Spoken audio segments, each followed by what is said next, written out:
And welcome to Sean Chandler Talks About Live. This is a place where I love to talk about movies and TV. I'm just one guy. I'm uninformed. I will be frustrating, but I do love to talk with you about movies. So please join in the comments section. Leave your thoughts, your opinions, your questions. I will interact back and forth with you. The reason I'm able to do that is because my lovely wife has joined me today. Can you please say hello? Hello. Oh, that was very kind of you. Today, what we're going to be talking about is the War of the Planet of the Apes trailer dropped a couple days ago. I haven't talked about that yet. Early reviews for Rogue One from the premiere came out late last night, and so let's talk a little bit about that. They pushed back the release of Justice League Part 2 to make room for Ben Affleck's Batman flick. We'll talk a little bit about that.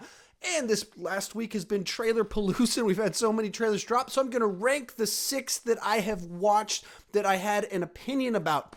But before we get to all of that, a little bit of housekeeping stuff, just some things to talk about with you guys.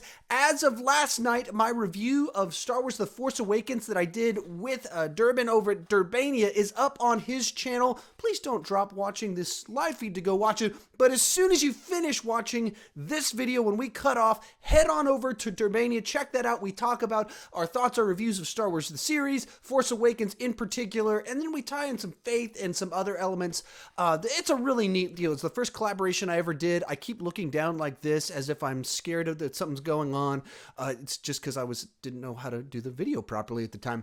Other things to know about: I started a second channel called Real Creators, where I'm just kind of talking about what it's like to be a YouTube creator, what I'm learning, some how-to stuff, some about 3-4 blogs or video blogs a week that are just talking about what's the stuff on my mind that I've been learning that week. You can check that out. I'll put the description below. Once again, don't leave this live stream, but once you finish here and you finish with my review with Durban over at Durbania, head on over to Real Creators, watch it, subscribe, ask your questions. I'd love to, have some interaction over there.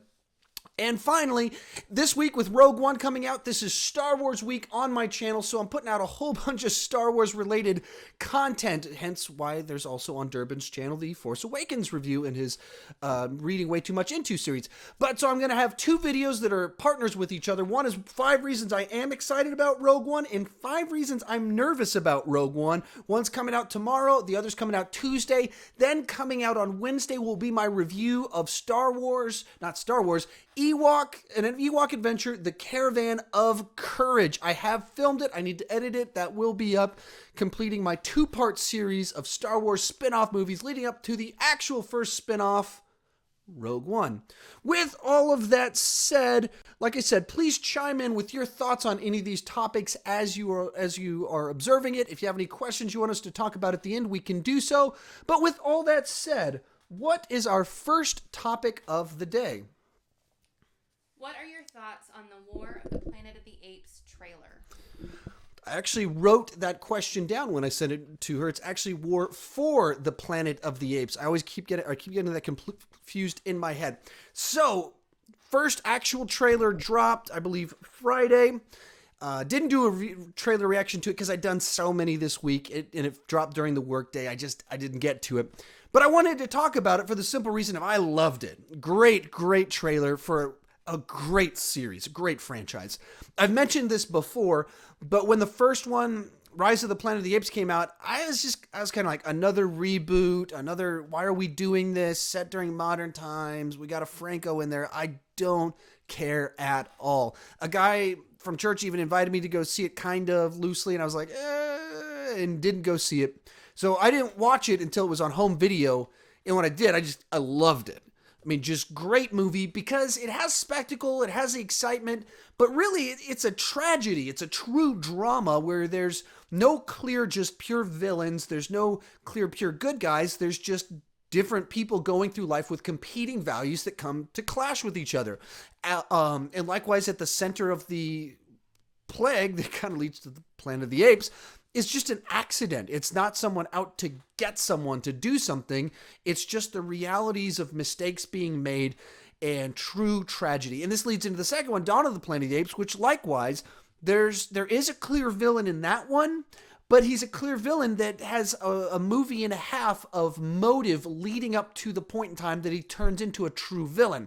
Up until that point in time, he's been a character that has reason to not like humans and be very defensive about them. And so you clear motives all around of where people are coming from, whether they're doing truly evil acts, doing truly specious acts, or just behaving in the best interest of their group of people that they're trying to protect.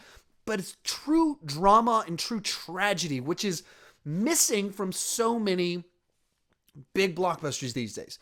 I mean, maybe one of the worst examples of a very good franchise with very poor main villains in conflict would be the Marvel Cinematic Universe. It's very widely known for, all right, we got to have a bad guy in there, so we'll kind of throw this guy in, going in halfway through the movie, establish why they're angry about something or what's going on. That's not what the Planet of the Apes movies have been. It's true drama. Throughout it, you understand fully both sides, what their motives are, where they're coming from, why they're doing what they're doing. So coming into this first trailer for this final film, very much that's established once again that you've got humans that they're afraid we are going to be extinct soon. We're all going to die out. And therefore, they're acting like scared people. They're acting like hurt people. Scared people do scary things. Hurt people. And that creates a tension where you've got these apes that, once again, we're a species that's looking to exist and thrive, and there's people out to get us. Well, you can understand why humans are scared, paranoid, speciest, and just desperately trying to survive. And likewise, you can see where apes are like, we just want to live. We didn't do anything wrong. Not that everyone's been perfect on our side, but we didn't do anything wrong. Now, here's where the one thing where I'm nervous is the Woody Harrelson character. And this is the same thing I was afraid of with Dawn of the Planet of the Apes, as the way that Gary Oldman character in the trailers came off like this very screamy, yelling, speciest human that just wants to kill apes for no reason. That's not what Gary Oldman was in the movie, but once again, we've got a trailer where the bad guy human just seems like...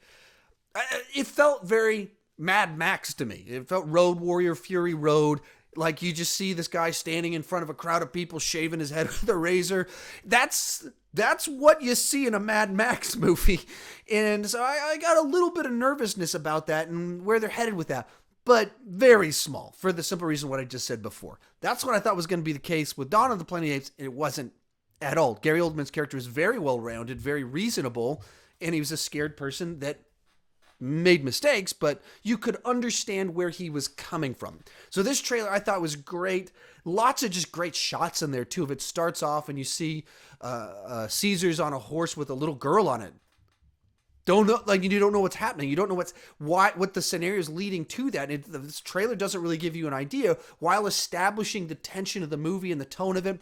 I love the shot of them horseback riding in the snow and like going under trees. It just looks so good. And so, yeah, as I've said repeatedly, very, very excited for this trailer. Looks great. Did we have anything in the chat board? Comments from people? Comments. The soundtrack was beautiful for Planet of the Apes. Just saying the word war in the title of the movie sounds awesome. And the Star Wars critic says, "I hope the humans win." But yeah, it with it, war's in the title and war is all over this trailer. I mean, you see all kinds of different settings of explosion and stuff. So, and we are going to get to see a war for the Planet of the Apes. I hope the humans win too, because I'm a human. And so I have a vested interest in not being extinct. I got a feeling it might not go in that direction. What's our next topic of the day? The first reviews for Star Wars Rogue One are in, and they're almost universally positive. Is this a good sign for Rogue One? Now, the reason I mention that, why would you, well, they're all good. Is that good? You got to balance this a little bit. Sometimes you're talking about big, gigantic event-type movies where people get to go see it early. You're in a room full of people packed, pumped, excited to see it. That's a very fun environment to see a movie, in which case it can heighten the experience and make people give swayed opinions. I preface all that before I say this is a very good sign, for the simple reason that there's a lot of things that were making people skeptical about this movie. There's all kinds of talk of reshoots. I've never been worried about that myself, but a lot of people were buzzing about that on the internet, so people going in skeptical about that. It's a Star Wars prequel, so people are going in nervous, like, oh man, I don't know about the Star Wars prequel. That didn't go so well for me before, and so people nervous about that. People going in with set expectations because they read the book Catalyst, which is a prequel to this movie, or simply because Darth Vader's in it. This guy right here, Darth Vader's in it, but there's a lot of room for him to be wasted. There's a lot of room for him to not have great moments, or just they ruined him. And people go into Star Wars movies now very cautious because they've been burned before by the prequels. I say all that trying to balance hey, they can get overhyped by the event of a premiere. And likewise, people going with a lot of biases where they're going in looking for why the movie's going to fail. I think if you read the types of comments that people made about this movie out of the premiere, and it's not spoilery stuff. At this point, they're only allowed to tweet out responses. They're just status update size reviews.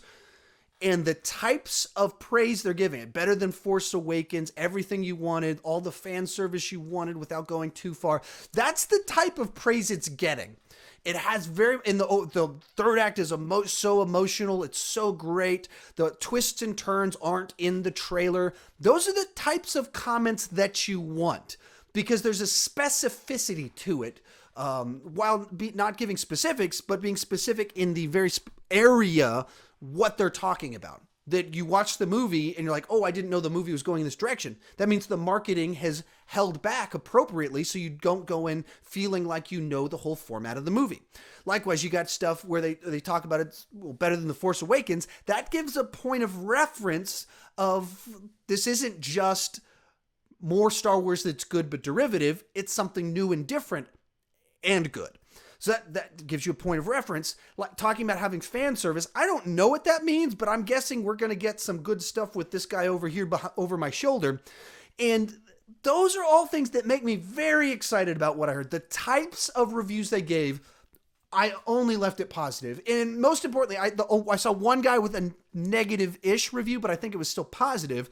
Essentially, he said the story's a bit convoluted and storytelling can be a bit plotting, but it's a gorgeous movie with great spectacle, lots of fun, what you want from a movie like this, but the story's kind of just a junky mess. And that's only one criticism that's made me go, I'm not worried about that. Maybe I'll share that criticism, so it's not going to be a 10 out of 10. But if I went in, I had a great time, it's a gorgeous movie with great action, all sorts of great stuff, and the nature of this type of story, still going to be, top 3 movie for me if just the story pulled together type deal. So, left me very excited with what I heard about them. If you followed my channel at all, I've got some reservations about this film. I'm not as excited as I wanted to be. The trailers haven't wowed me the way I was hoping they would. I'm nervous it's another actually, as long as we're talking about it, as I mentioned before, Tuesday I will have a video up telling you the 5 reasons that I'm nervous about it, and they're good reasons. It's a prequel. There's a lot of room with Darth Vader to mess things up again. There's room in this, like, why are we telling stories once again about a Death Star? There's reasons to be nervous about this movie. Hearing these reviews of people. Did we have any comments from the chat room? The Star Wars critic said Phantom Menace trailer was good, but when it was released, it sucked. Yep. Reshoots are good. People are overreacting. And then Tom Cabler said, I wonder if everyone dies and who will survive. Yeah, all great points. The Phantom Menace trailer, I talked about this in I think my Q&A video from yesterday. That might have happened. I talked about it at some point in time in the last week, but done too many videos this week. I'm getting confused. But Phantom Menace is one of the greatest, most exciting trailers that's ever been released in the history of movies. Somewhat related to, it's like, we never thought we were going to get more Star Wars, and we're getting more Star Wars, and we didn't know that Star Wars could be that bad yet. And so it's one of those ones that was the first trailer I remember watching over the internet. And, took 3 hours to download this small little video file that was like itty bitty on your screen, hours to download it. Watched it over and over again. Great trailer. And like I said, the movie wasn't so good. And then likewise, comments about who's going to die at the end. That's where I'm just thinking, is everybody going to die? Are they going to end up on Alderaan, like high-fiving each other? We did it! We won! Then they're going to die anyway. That's where I'm interested, especially with how positive the reviews were and people like, the third act is great. where does this movie end? And they could end this movie really cool. Just naturally because of where A New Hope starts up. This one could just have an amazing last little bit to it. So yeah, I'm very excited about it. I didn't have tickets to go see it on Thursday after I saw these reviews, and some people are like, make sure you see it as soon as possible. Don't get off the internet. Don't let it be spoiled. I kind of made the decision. All right, I'm going to go Thursday. So at this point, after today, I will have had tickets to see it 3 different times. And largely because these reviews were so good. So if you're ever wondering if reviews matter as to who people buy, whether people buy tickets, I'm going to buy a 3rd set of tickets specifically because the reviews for this one were so good. Next up. This past week, it was announced that Justice League Part 2 was pushed back to make room for Ben Affleck's Batman film. Is this a good sign for Batman or a bad sign for Justice League? I would say that this is purely just a good sign for Batman. For the obvious reasons that people liked Batman in a movie that they didn't really like the movie, but people still kind of like Batman. But they had criticisms of the Batman's characterization still, even saying, we really like this Batman. And they got a guy that right now is on a hot streak. Ben Affleck, there's about 5 years there that he was only the butt end of jokes. And I don't think he had any movies that were well received for 5, 6, 7 years. And he really went off the blockbusters, put the brakes on, and decided to reinvent himself, and has one of the best reinventions of an actor, director, star guy ever. Because he just was the butt end of jokes, and within 10 years, a movie he starred in and directed wins Best Picture. And so you just have to put this in perspective. He's kind of at the top of Hollywood right now because he's written or directed a movie that won Best Picture. He wrote a movie that won Best Screenplay 20 years ago. And he's now back to being a very well-respected actor. I loved The Accountant. So this guy's, Ben Affleck I was never totally on the hate train for Ben Affleck, but it wasn't like I was his favorite either. And he's making some great choices that are making me really like him quite a bit. And so, the idea that they got the guy that's at this place in Hollywood that's going to write, got an Oscar for that, directed a Best Picture, and A-list talent. You absolutely want to find a way to run with that as much as possible. And you don't have to have Justice League movies right next to each other. Even giving them a little break with even kind of the struggles they've had establishing the DC cinematic universe, taking a break to even kind of like, we'll do the first one and see if we need a little bit of time to retool a little bit. That's just wise decision making. They had the brakes on so much for so long, and then it was just sprint hard so fast, and they got stupid and foolish. And I think it seems like they're trying to make wiser choices, listen a little bit more, and not just try and catch up with Marvel. But so I think it's a great idea to let Batman. That's the movie I'm most excited about. Is this? You get a guy that's at the place where Ben Affleck is with the talent that he has as a director and a writer. He's going to do a superhero movie. Yeah, sign me up. I'm very excited about that. And I'm still excited about Justice League. I'm not a hater at all. I get the criticisms. I'm not going to try and convince you if you are a hater, but I'm just not in that camp. Did we have any comments from people? We're debating which Batman is the best Batman of all Batmen. Who's winning? We're tied. Christian Bale and Ben Affleck. And then I threw in that my dad thinks Michael Keaton is the only Batman.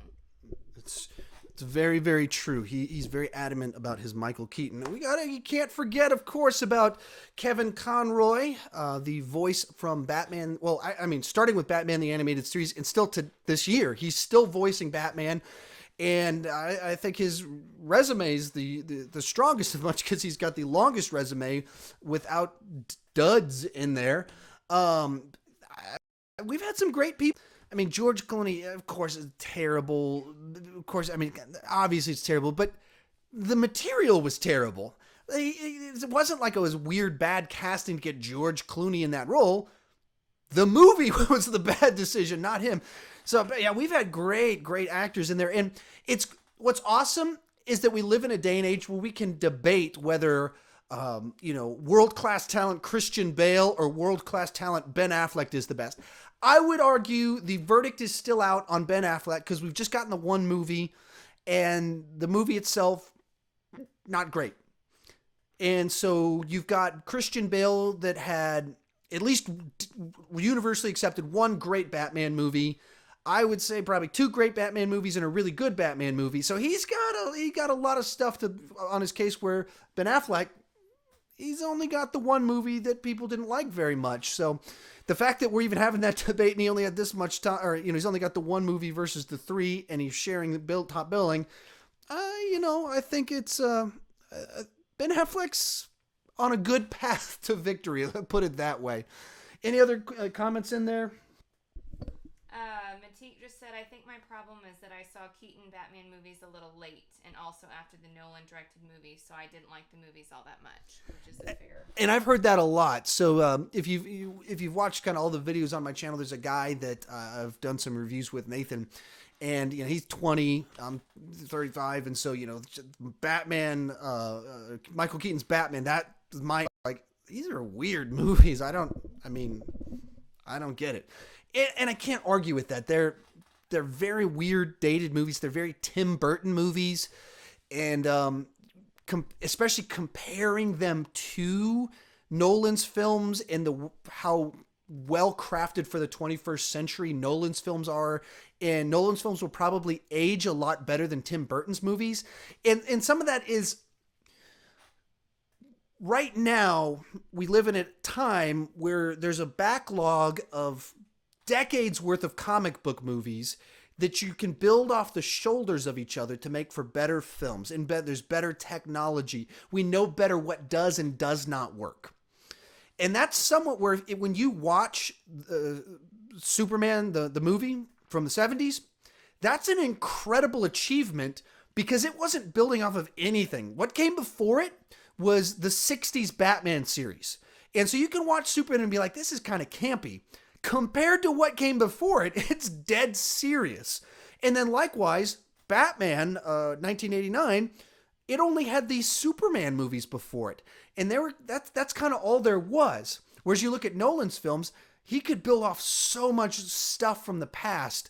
And that's also why there's so much hope for Ben Affleck's film. If he can learn all of the lessons from all of these stories, all the things that we've seen that worked, that didn't work. And in Ben Affleck has the best playing ground because Nolan's world was limited by it being the Nolanverse. This is Batman, only Batman, nobody else. So it's this Elseworld type deal. Same with essentially the Burton films. This is Batman, only Batman. Now you get Ben Affleck. He has the whole DC playground to play with. So, and you got directed Best Picture, written a screenplay that won the Oscar, top of his game, the full sandbox to play in. This movie, good reason to be very, very excited about it. What's next? You didn't address the Justice League. Oh, I didn't address what do you mean? I don't think so. The Batman, the movie was bumped up. Oh, yeah. So basically, they pushed back Justice League. And I don't think it's a negative for Justice League. I think it's just a comment of people are excited about Batman. And if we can get people excited about Batman and Batman's awesome, that's only better for Justice League. Whereas Batman doesn't need the bump of Justice League. Justice League needs the bump of a great Batman. It's just not a negative for Justice League. It's just everybody wants to see Ben Affleck write and direct a Batman movie right now. So let's do that as soon as possible. And, I think that's what we're getting. So what's this next one? How would you rank the major trailers dropped over the last week?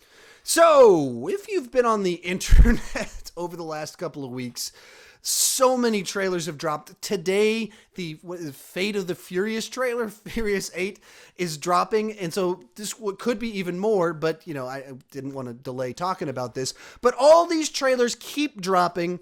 And I've talked about almost all of them except War of the Planet of the Apes. And there's even more trailers that have dropped. But if I were to rank the 5 that I did videos for, plus War of the Planet of the Apes, so wherever we're at right now on all of this, starting with the worst up to the best.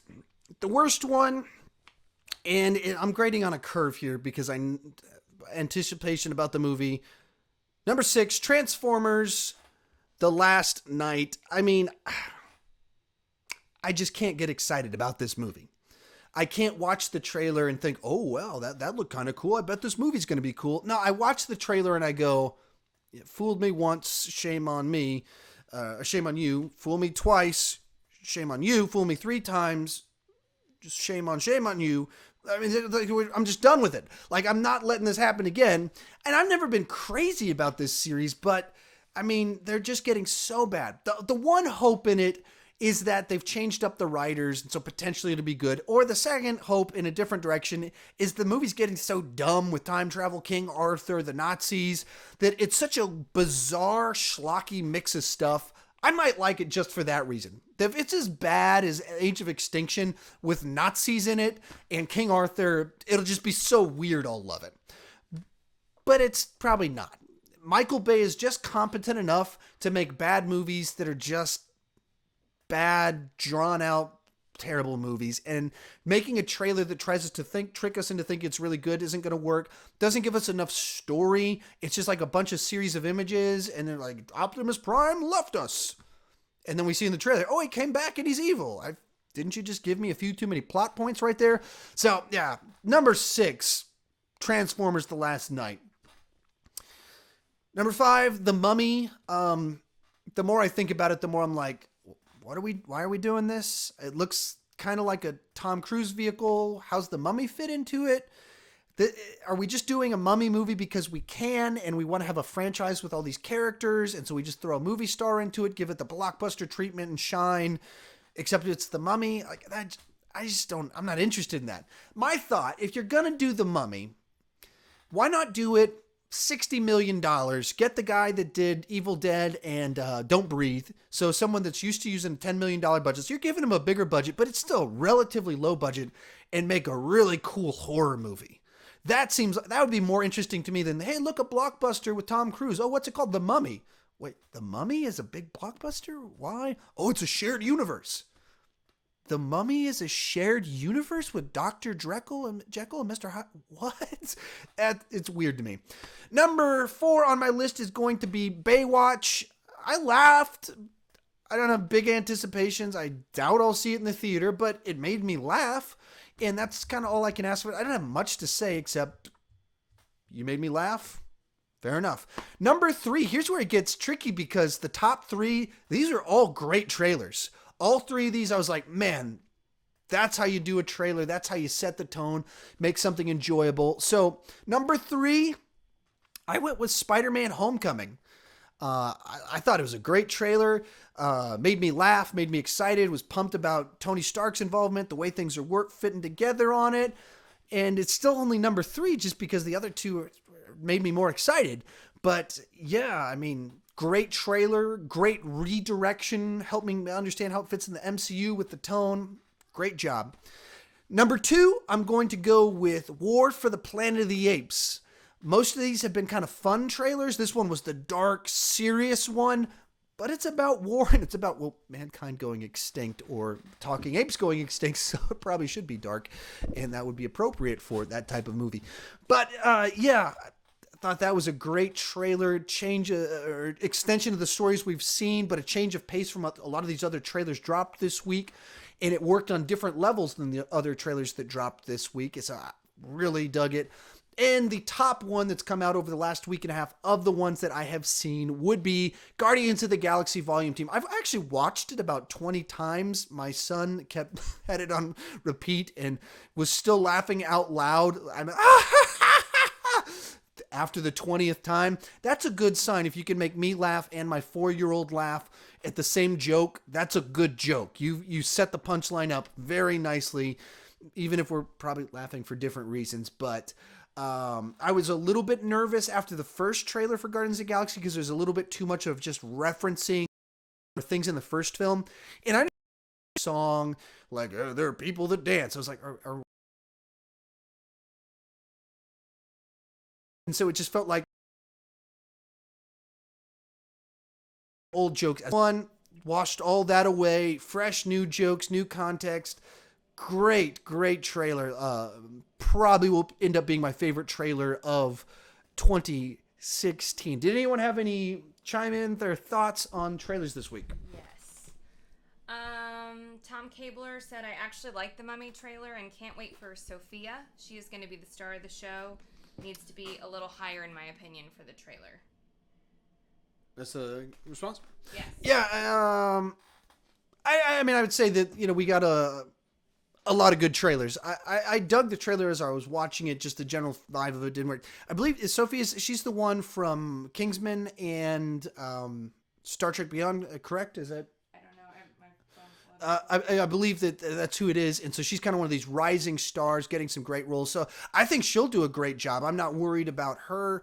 It's just the general whole just seems bizarre to me. And it feels like a studio that has some properties trying to do the modern day blockbuster cinematic universe thing with it.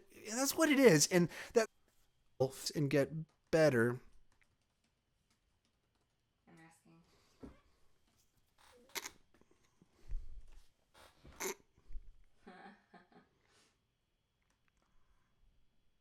It says it's live.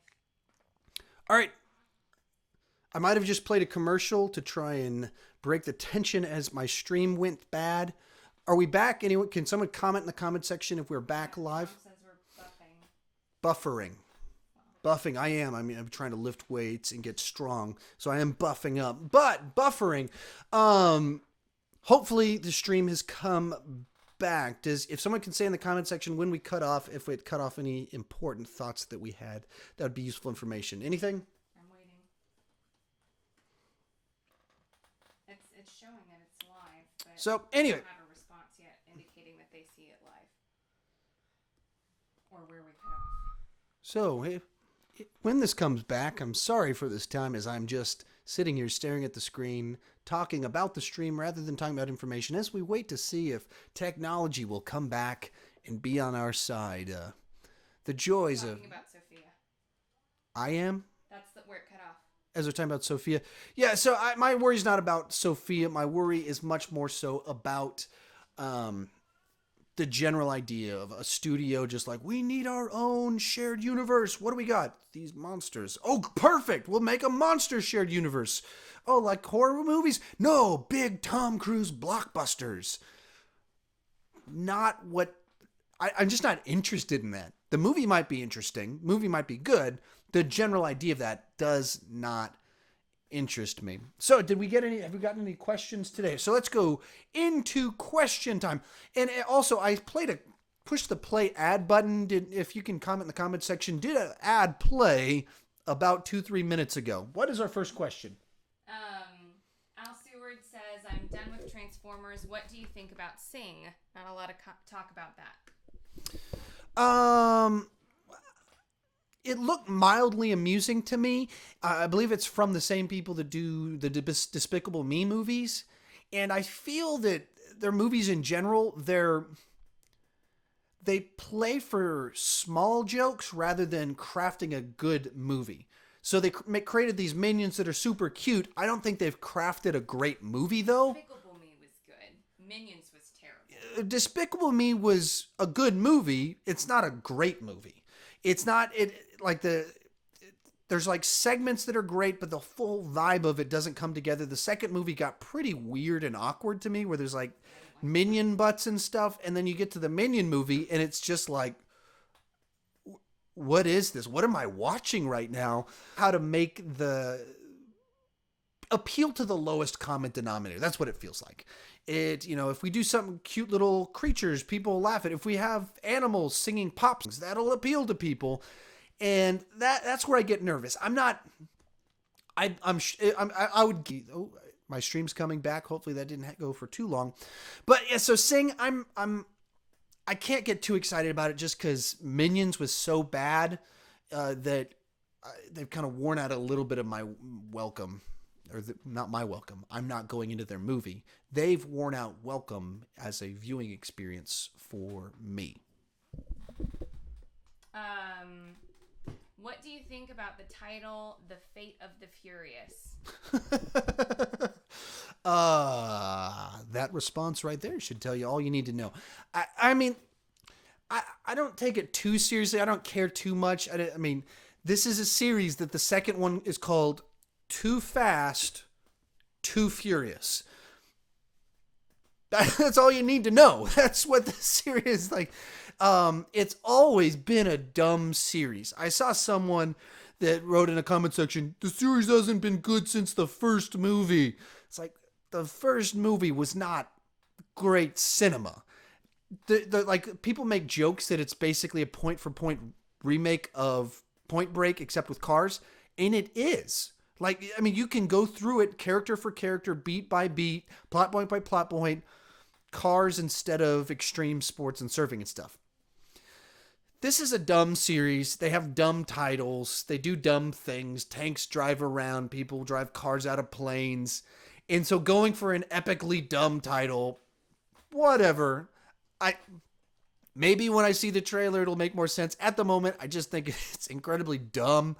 I just don't care too much. And that's kind of the charm of the series to me, is that they just so flamboyantly dumb in what they do. They're just ballsy in their dumbness, and we'll call it the Fate of the Furious. What? We'll drive cars out of a plane with parachutes. It'll be precision plane parachuting. What? We'll have a high-speed chase with a tank. What? We'll drive cars from buildings into other buildings. What? And, I mean, it's so dumb. That's why I like it. That's what I expect. And so them doing more of that, I can't fault them for doing more of what I love about the series. Yeah, that's just kind of it for me.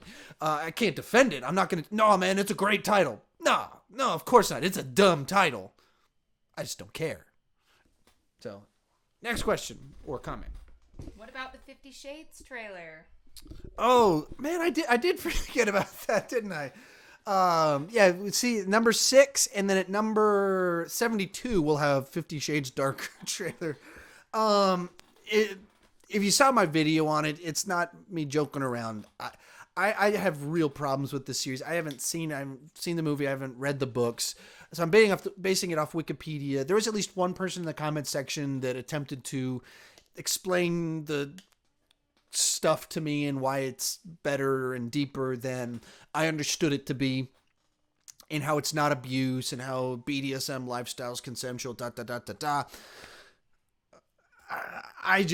if someone told me the content of the story in real life, and so I've done a lot of counseling in real life. I've worked with children, teenagers, adults, in settings where counseling, all kinds of, if they mentioned anything featured in this trailer, anything I've heard about the previous movies, referenced to me as like, this is what's going on. Yeah, I broke up with him and then he started following me. But it's romantic because he needs to be saved. He needs to be helped. I would go, red flags, break up with this guy, get him in a small group with a bunch of men that can help him out and work through his issues. You don't work through your issues in relationships by getting into a relationship, especially not one where you hit people. But it's consensual. Yeah, if that's what you need to do to work through your issues, there's big issues here. That's not even what people in the BDSM community, they're not like, oh yeah, I mean, people with abused childhood where they were wrong, and then you get into this lifestyle so you can work through. No, that's not even what, like, they have been highly critical of the books. So even within the realm of, if you believe that lifestyle is okay and you're cool with it, that the people in that lifestyle are not cool with the content of the book. So I'm very confused as to why Hollywood is treating this the way they are, like, ooh, it's just kind of like a kinky love story and, what's some new, fresh ideas? No, I don't think that this is the type of story we need to be romanticizing, fantasizing about, telling in the manner it's being told. Telling stories of this nature, I think you need to treat them with a lot more seriousness than Twilight fan fiction. And so being like, oh, he was abused. Yeah, that's too serious to just put it on Twilight fan fiction that was turned into BDSM romance novel, movie, book. And I just have serious issues with it. So yeah, sorry I forgot about putting that one in my list. I can only rant. I could continue ranting about it, but yeah, I'll move on to something else. And it's not just a matter of, as I talked about in the video it's not just the movie itself. Like right now, there's a major cultural conversation going on because the president-elect in the United States was caught on record talking about grabbing women by their parts, and because he's, a rich guy, he gets away with it. That's kind of the plot of these books. A rich white guy that has very risque type behaviors that he likes to indulge in and gets away with it because he can bring women along on his exotic lifestyle and take them in his private jet and talk them into doing things. And I believe in the trailer it shows him grabbing her by the pussy, as Donald Trump would put it. Sorry, that's what happened. Sorry, but that's a serious, we gotta see things like that and interpret them appropriately. And when we normalize behavior, when we're okay with behavior, when we're entertained by behavior, and we don't call it out for what it is, that's where we get ourselves into a lot of trouble. And I got big problems with it.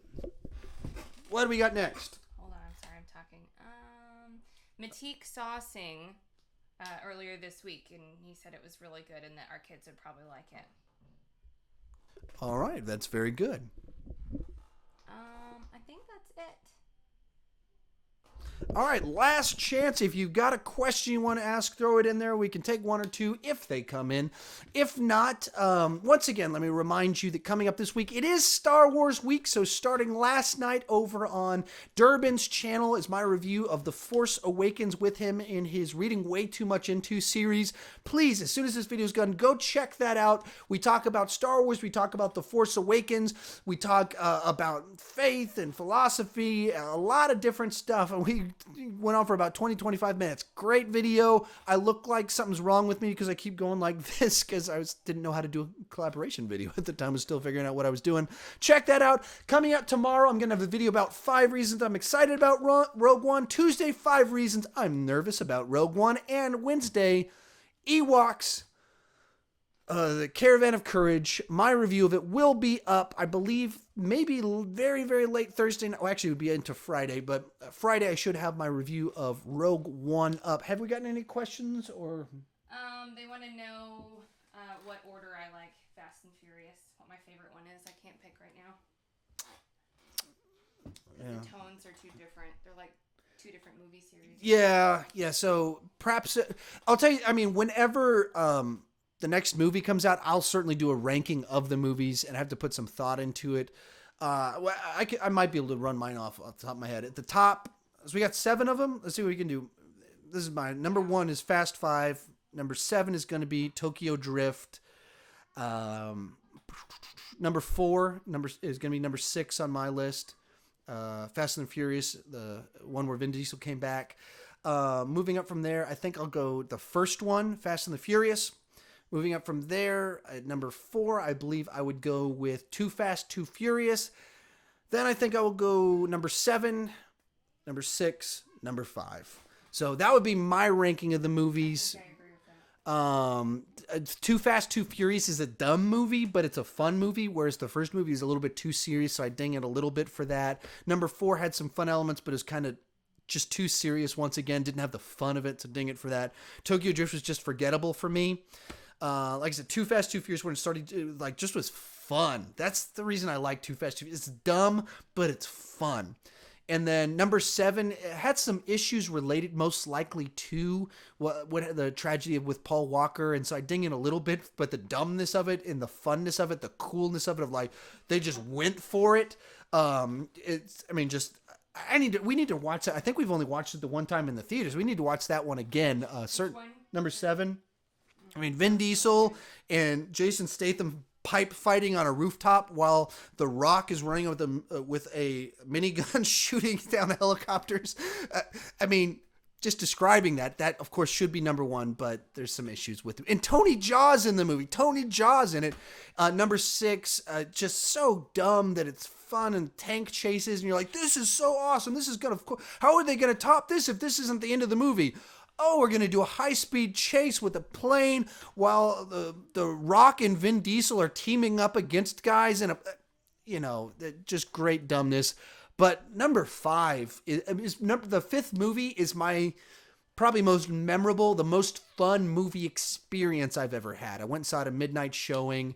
There are muscle cars all in the parking lot. And I've told this story many times before. We're at one of these XD theaters, so extreme stadium seating. We're about halfway up, and there's like a stairwell hole right here. And a guy just runs down the stairs and jumps over the rail and falls down the stairwell. And you just hear the whole room, because it's before the movie starts, go, oh! And like the police weren't called, ambulance wasn't called, so I guess the guy lived. But yeah, he was fine. But so much fun. And went into the movie. I didn't really like this series up to that point. It was like, okay, I mean, I can tolerate this. She wants to go see it in midnight. Cool, whatever. And then the movie was just so dumb fun that that's probably my favorite experience at the movies of just, I guess if happiness is your expectations versus reality and you add or subtract it. So if I'm expecting this, the reality was up here. So my happiness quotient from that was quite high.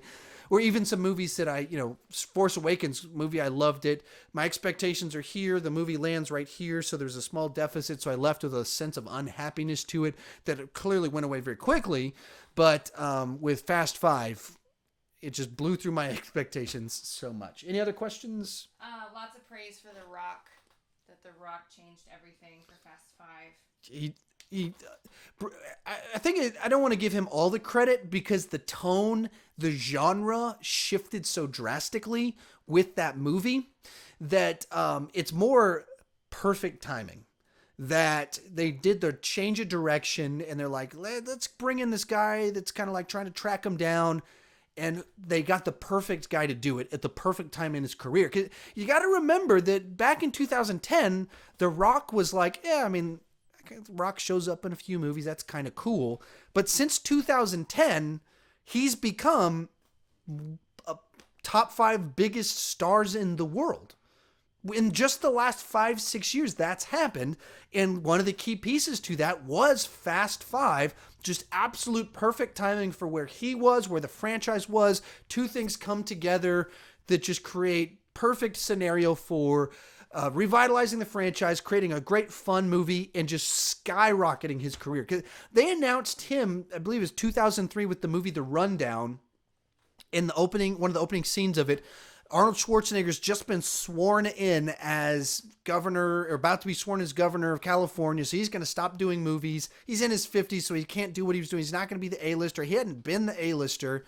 And he like says, hey, now it's your turn, bumps into The Rock. And it kind of like it was the passing of the baton moment. Really weird moment in film history because of the way things worked out. And for years, The Rock was just kind of this kind of like B-level star that people knew who he was because of his personality, because he was a wrestler. But he had not become an A-list actor performer in films. And that's what he's done over the last 5 years and brought to fulfillment the promise of Arnold Schwarzenegger's passing of the baton. Of who this great, not great actor, but great entertainer. And that's what Arnold was in the mid 80s through the mid 90s. And now The Rock is right now and probably will be for about 5, 6, 7, 8 more years. And then, he'll kind of probably, his career will go in the direction of what Arnold's has done. So any more questions? Or? So many questions. All right, I'm gonna try and fire through these ones pretty quick. Do less rambly than I normally do. I need to confirm, you did a reaction video for Spider-Man trailer? Yeah, Spider-Man. I did a reaction to it. I've got a great thumbnail to it. It's one of my best thumbnails. Really like that thumbnail. But you can check that out on my channel. What is your most anticipated movie coming out? Guardians of the Galaxy or Star Wars 8 or War of the Planet of the Apes. Yeah. If you're talking 2017, as for the next week, I would go with Rogue One. But if you bring it in next year, Guardians of the Galaxy Episode 8 and yeah, really those two.